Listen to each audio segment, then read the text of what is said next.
A Catalunya n'hi ha hagut molt. La societat civil catalana, diríem, s'ha unit, és a dir, la força enorme de l'Assemblea Nacional de Catalunya i Òmnium Cultural està unit.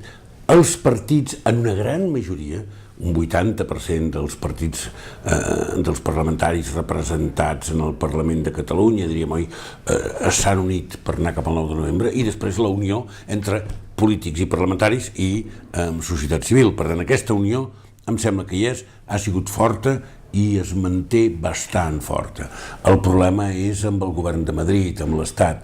Em sembla extraordinàriament difícil d'arribar a una entesa, sorprenentment, perquè ningú no entén a Europa la qüestió de la independència. Saben que és una cosa que els catalans han de decidir, però ningú no entén que els catalans no puguin votar i no puguin expressar la seva opinió. Això és la democràcia. I des d'aquest punt de vista em sembla que amb Madrid ho tenim difícil.